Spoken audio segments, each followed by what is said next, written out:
Olá pessoal, bom dia a todos vocês. Nós estamos aqui para dar início a mais uma videoaula. Nesta aula de hoje nós iremos falar sobre a redemocratização no Brasil, que foi o período de estabelecimento da democracia no Brasil a partir de 1985. Com o fim da ditadura militar, é retomado no Brasil o processo de democratização. E aí é retomado então o surgimento de instituições que vai garantir aqui a luta e que vai garantir os direitos, né, de cidadania, os direitos de democracia aqui do cidadão brasileiro. Então, esse período de redemocratização também é o período do surgimento da nova república, que começa de 1985 e vai até os dias atuais. Então, nesta aula de hoje, nós iremos discutir aqui sobre o processo de redemocratização, sobre a volta da democracia no Brasil pós-ditadura militar. Falar em redemocratização é lembrar das diretas já. Políticos, estudantes, artistas, grupos politizados das capitais e de grandes cidades passaram a organizar grandes comícios onde a população se colocava em favor da escolha direta para o cargo de presidente. Então, lembrar das diretas já é lembrar do processo de democratização no Brasil. As diretas já foi uma convocatória, né? Foram manifestações que foram espalhadas pelo Brasil, né? Querendo eleições diretas já, né? Então, vários movimentos sociais, vários grupos sociais queriam, então, a derrubada da ditadura militar e o estabelecimento das eleições diretas, ou seja, no qual os brasileiros escolheriam, a partir daquele momento, né, o seu próprio presidente. Em 1984, teve início, então, a campanha chamada Direta Já, que apoiava o projeto de lei do deputado federal Dante de Oliveira com a proposta de eleições diretas para presidente. Foi um dos maiores movimentos sociais, né, no país, aqui, desde o início do processo de redemocratização. No ano de 1979, o regime militar tomou medidas que permitiram o retorno das liberdades democráticas no país. Então, a partir de 79, o regime militar, né, foi permitindo aí, né, o retorno às liberdades democráticas. Sob o regime militar, desde 1964, a última eleição direta para presidente fora em 1960. Então, durante todo esse período, né, a escolha do presidente ela se dava aqui de acordo com a escolha dos próprios generais. Em 1984, haveria eleições para a presidência, mas seria realizado de modo indireto, através do colégio eleitoral. Para que tal eleição transcorresse pelo voto popular, ou seja, de forma direta, era necessária a aprovação da emenda constitucional proposta pelo deputado Dante de Oliveira, que na época era do PMDB do Mato Grosso. Uma figura de destaque desse movimento foi o Ulisses Guimarães, do PMDB, apelidado de o Senhor Diretas. Outros nomes da campanha foram Luiz Inácio Lula da Silva, a cantora Fafá de Belém e o apresentador Osmar Santos. No dia 25 de abril de 1984, o Congresso Nacional se reuniu para votar a emenda que tornaria possível a eleição direta ainda naquele ano. A população não pode acompanhar a votação dentro do plenário. Os militares, temendo manifestações, reforçaram a segurança ao redor do Congresso Nacional. Tanques, metralhadoras e muitos homens sinalizavam que aquela proposta não era bem-vinda, né, e que não concordava com a aprovação daquela proposta. Para que a emenda fosse aprovada, era necessário 2/3 dos votos. Com isso, então, começa uma grande expectativa gerada aqui entre os brasileiros. Foram 298 votos a favor e 65 contra, 3 abstenções. Outros 112 deputados não compareceram. Para ser aprovada, a proposta precisava de 320 votos. Com o fim do sonho, restava ainda a eleição indireta, quando 2 civis disputariam o cargo. Paulo Maluf, do PDS, e Tancredo Neves, do PMDB. Foram os indicados, com o apoio das mesmas lideranças da Direta Já. Tancredo Neves venceu, então, a disputa. Tancredo Neves de Almeida nasceu em 1910 e morreu em 1985. Tancredo aceitou o desafio de se candidatar à presidência da República e, com o apoio de Ulisses Guimarães, venceu as eleições, sendo eleito o primeiro presidente civil em mais de 20 anos, no dia 15 de janeiro de 1985. A posse estava prevista para o dia 15 de março, mas nas vésperas, Tancredo Neves foi internado no hospital de base em Brasília com fortes dores abdominais, e José Sarney tomou o seu lugar interinamente. Depois de 7 cirurgias, veio a falecer em 21 de abril de 1985, aos 75 anos de idade, vítima de infecção generalizada. José Sarney passa a ser, então, o primeiro presidente após o período, aqui que deu início à chamada redemocratização do Brasil, no qual ele foi presidente de 85 a 1990.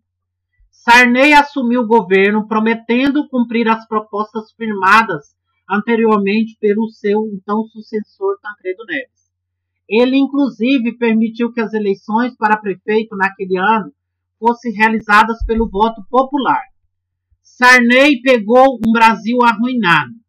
Os índices de inflação eram altíssimos. A população sofria com o desemprego, com a miséria e com a dívida externa e interna herdadas do período militar, que assolava ainda mais o país. Então, o Sarney assume a presidência com a difícil missão de redemocratizar o país e de resolver os problemas da inflação, os problemas de desemprego, de miséria e de dívida externa. Para isso, então, foi criado o plano econômico chamado Plano Cruzado.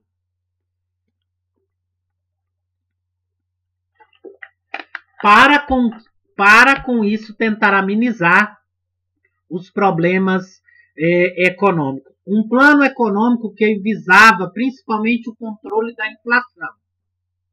Liderado pelo ministro da Fazenda, Dilson Funaro, foi criado então o Plano Cruzado, como ficou conhecido prévia às seguintes medidas. Com a criação do Plano Cruzado, para tentar resolver a crise econômica, foi necessário então as seguintes medidas. A criação de uma nova moeda, o cruzado, em substituição ao cruzeiro, que estava muito desvalorizado. O congelamento do preço das mercadorias, para tentar resolver aí o problema da inflação. O congelamento de salários e o fim da correção monetária. Este plano, inclusive, foi muito criticado aqui pelos economistas da época. A população, porém, aprovou a iniciativa do novo presidente. Os consumidores passaram a fiscalizar os preços e a denunciar se houvesse remarcação de preços. Mas a euforia durou pouco. Os produtos começaram a sumir das prateleiras. O preço dos aluguéis disparou e a inflação voltou a subir. Foram lançados outros planos para combater a inflação. O Cruzado 2, o Bresser, o Plano Verão, mas todos fracassaram. Sarney deixou a presidência em 1990 sem conseguir equilibrar as contas do país e a inflação. Então, o Sarney não conseguiu resolver aí os problemas econômicos. Sem contar, gente, da reformulação da Constituição de 1988, que ficou conhecida como a Constituição Cidadã.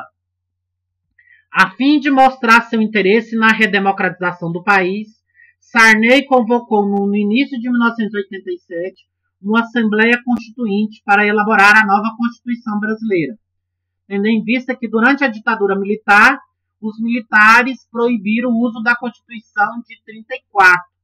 Então, para isso, em 88, com o período de redemocratização, foi necessária a criação de uma nova Constituição brasileira.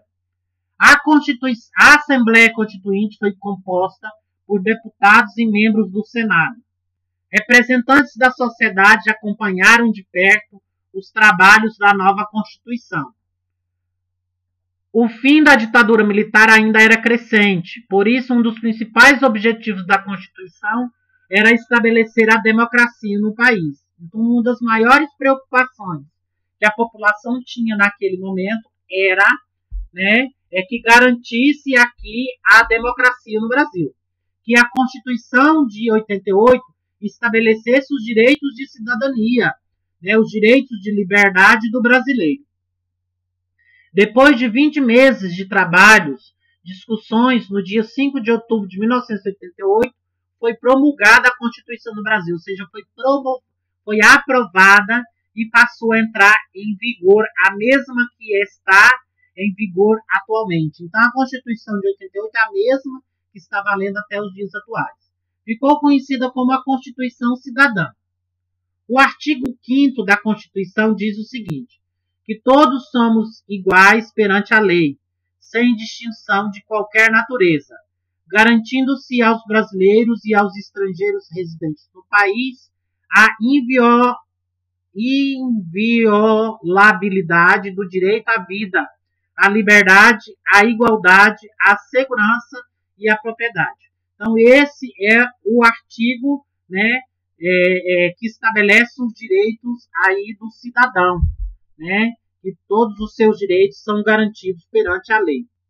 Em relação às constituições anteriores, a Constituição de 88 representa um avanço, como ficou conhecida a Constituição Cidadã, tendo como garantias e deveres eleições diretas para o cargo executivo e legislativo e sistema de presidencialismo foi estabelecido também na Constituição de 88, ou seja, que os cargos executivo, legislativo, e presidencialismo fossem estabelecidos nessa nova Constituição. Possibilidade de criação das constituições parlamentares, que seriam as comissões de inquéritos, chamadas de CPIs. A igualdade de direitos para os cidadãos, liberdade para trabalhar, para expressar o pensamento, liberdade de religião, acesso à saúde, educação e etc. Direitos trabalhistas foram reafirmados. A jornada de trabalho de 44 horas semanais, o FGTS, entre outros, aqui ficou estabelecido nessa Constituição de 88. E os brasileiros, com isso, então, vão às urnas. Em 1989, ocorreu a primeira eleição direta para presidente da República no Brasil. Depois de quase 3 décadas de interrupção do processo eleitoral democrático, os brasileiros voltavam às urnas para escolher quem seria o sucessor de José Sarney. E um dos sucessores do José Sarney foi o Fernando Collor de Mello. Collor conseguiu passar para a população a imagem de um político que lutava incessantemente contra a corrupção. Por conta disso, ficou conhecido como Caçador de Marajás, ou seja, uma referência à sua oposição aos políticos e outros servidores públicos que recebiam salários extremamente altos. Sem contar que a figura do Fernando Collor de Mello foi produzida pela mídia, principalmente a Rede Globo, que fez aqui a imagem de um bom moço, do presidente jovem, aventureiro, que viria a resolver todos os problemas do Brasil. Collor de Mello conseguiu ainda apresentar-se como candidato das camadas populares mais pobres, em que suas campanhas foram denominadas de descamisados. Primeiro governo civil brasileiro eleito pelo voto direto desde 1960. Foi também o primeiro escolhido dentro das regras da nova Constituição de 1988. Governo de Collor. No dia seguinte ao da posse, o presidente lançou seu programa chamado de Plano Collor, que consistia no confisco da poupança, congelamento dos preços e dos salários. Então, o dinheiro que estava lá na poupança foi tudo confiscado pelo governo. E houve também o congelamento dos preços e o congelamento do salário. Em seguida, ele tomou medidas duras para enxugar a máquina de Estado. Começou, então, a demitir funcionários em massas né, funcionários públicos e a extinção de empresas e autarquias públicas. Em 1991, o Fernando Collor é acusado de corrupção, né, no seu governo. Circulam, então, suspeitas de envolvimento de ministros e altos funcionários em grande rede de corrupção. Até a primeira-dama, Rosane Collor, dirigente da LBA, foi acusada de uso do dinheiro público e de favorecimento ilícito a seus familiares. As suspeitas transformaram-se em denúncias, graças a uma intensa campanha da imprensa. Em 25 de abril de 1992, Pedro Collor, irmão do presidente, deu uma explosiva entrevista na revista Veja. Nela falou sobre o esquema PC, que era o PC Faria, que era naquele momento, né, empresário e amigo do Fernando Collor, que seria aqui o chamado Caixa 2 da campanha eleitoral. Foi instalada, então, a CPI, Comissão Parlamentar de Inquérito, para investigar os atos de corrupção do Fernando Collor, a fim de investigar a participação de Collor no esquema chefiado por PC Farias. Num ato desesperado para salvar seu mandato, Collor fez um discurso em rede nacional e pediu para que os brasileiros fossem às ruas, vestidos de verde e amarelo em gesto de apoio ao presidente. Realmente o povo foi às ruas, mas vestido de preto e exigindo o impeachment de Collor. Para isso, né, após o impeachment do Collor, o Itamar Franco passa a ser então o novo presidente do Brasil. No dia 29 de setembro de 1992, a Câmara dos Deputados se reuniu para votar o impeachment do presidente, ou seja, a sua destituição do cargo. Era o fim do caçador de Marajás. No lugar de Collor, assumiu o vice-presidente Itamar Franco. O Brasil vivia um dos momentos mais difíceis da sua história, durante esse período de redemocratização e o estabelecimento da nova república. Houve uma recessão prolongada, inflação aguda e crônica, desemprego e etc. Depois do impeachment de Fernando Collor de Mello, os brasileiros se encontravam em situação de descrença geral. Ou seja, a partir daquele momento, o brasileiro já não mais acreditava, né, em nenhuma instituição brasileira. E a baixa autoestima do brasileiro era crescente. O brasileiro, naquele momento, já não confiava mais em nenhum candidato, né, em nenhum político. Em abril de 1993, cumprindo com o previsto na Constituição, o governo fez um plebiscito para a escolha da forma e do sistema de governo no Brasil. O povo decidiu manter tudo como estava. Escolheu a República, 66% contra 10% da monarquia, e o presidencialismo, 55% contra 25% do parlamentarismo. Então, foi estabelecido, né, aqui o povo escolheu a República e com o sistema presidencialista, ou seja, que o país continuaria sendo república governado por um presidente. Com isso, Itamar Franco criou o chamado Plano Real. Montado pelo seu ministro da Fazenda, Fernando Henrique Cardoso, o plano visava criar uma unidade real de valor, chamada de URV, para todos os produtos. Posteriormente, o URV veio a ser denominada de real, a nova moeda brasileira. O Plano Real foi eficiente, já que proporcionou o aumento do poder de compra dos brasileiros e o controle da inflação. Fernando Henrique Cardoso. Fernando Henrique Cardoso governou o Brasil durante 8 anos, de 1995 a 2010. Ele governou, então, durante 2 mandatos. Foi o primeiro presidente da República a governar por 2 mandatos consecutivos. Naquele ano foi aprovado a lei, né, de reeleição, que o candidato poderia, né, candidatar novamente à reeleição. Em 1º de julho de 1994, passou a vigorar a nova moeda do país, o real. O Banco Central fixou uma paridade entre o real e o dólar, a fim de valorizar a nova moeda. R$1 era o equivalente a $1. O Plano Real animou empresários e a população e impulsionou o consumo, e com isso foi levantando a estima do brasileiro. Fernando Henrique tomou posse em 1º de janeiro de 1995, sucedendo então ao então presidente Itamar Franco. No primeiro mandato, ele privatizou empresas estatais, como a Vale do Rio Doce e o Sistema Telebrás. Foi aprovada pelo Congresso uma emenda constitucional permitindo a reeleição para os cargos executivos, presidentes, governadores e prefeitos. No segundo mandato, o país, mergulhado em uma recessão econômica, para controlar a inflação, as medidas desestimularam o consumo interno e, consequentemente, elevaram o desemprego.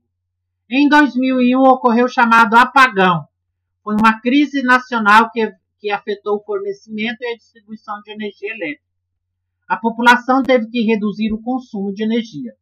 Seus 2 governos foram marcados pela implementação de várias políticas sociais para as populações mais pobres.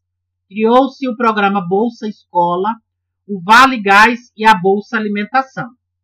Avanços importantes também foram conseguidos na área da educação, da saúde, com a distribuição gratuita de medicamentos contra a AIDS e a criação de remédios genéricos, vendidos a preço baixíssimo, e na questão agrária. Em 2003, Lula se tornou presidente do Brasil e sua trajetória de vida fazia com que diversas expectativas cercassem o seu governo. Seria a primeira vez que as esquerdas tomariam o controle da nação. Luiz Inácio Lula da Silva também governou durante 2 mandatos, de 2002 a 2010. O governo Lula emprega uma fatia do seu orçamento em programas de caráter social. Foi um dos governos que mais incentivou aqui programas relacionados ao caráter social. Criou-se o Bolsa Família, criou o PET, Programa de Erradicação do Trabalho Infantil, Luz para Todos, o Brasil Alfabetizado e a Educação de Jovens e Adultos, e criou o ProUni, o Enem, que é o Exame Nacional do Ensino Médio. O governo Lula terminou com a aprovação recorde da população, com um número superior a 80% da avaliação positiva. Teve como principais marcas a continuidade do êxito do Plano Real, a retomada do crescimento do país e a redução da pobreza e da desigualdade social. A desigualdade entre os mais ricos e os mais pobres teria aumentado entre 2001 e 2003, conforme a publicação do Globo, em fevereiro de 2005. Após a posse de Lula, porém, um relatório do IBGE, do fim de novembro de 2007, afirmou que o governo do presidente Lula estaria fazendo do Brasil um país menos desigual. Em seguida, foi eleita a primeira mulher à presidência do Brasil. País rico é um país sem pobreza. Com esse slogan, Dilma Vana Rousseff é a primeira mulher a governar o país no dia 1º de janeiro de 2011. Em 121 anos da República no Brasil, o país elege pela primeira vez uma mulher para ocupar a presidência do país. Outros líderes políticos, como Heloísa Helena, em 2006, e Marina Silva, em 2010, já havia tentado se tornar a primeira mulher eleita presidente da história do Brasil, mas sem grandes apoios partidários não conseguiram chegar ao segundo turno. Dilma Rousseff torna-se a 40ª presidente da República. E aí a gente vai finalizando com esse. Depois, vieram aí outros 2 presidentes, até chegar ao atual presidente. Mas isso é um assunto para as próximas aulas. Tá? Nas próximas aulas, provavelmente, nós abordaremos ainda mais sobre a implantação da nova república. Tá? Qualquer dúvida que vocês tiverem, poderão me procurar aqui durante o plantão de dúvida. Fiquem com Deus. Até mais.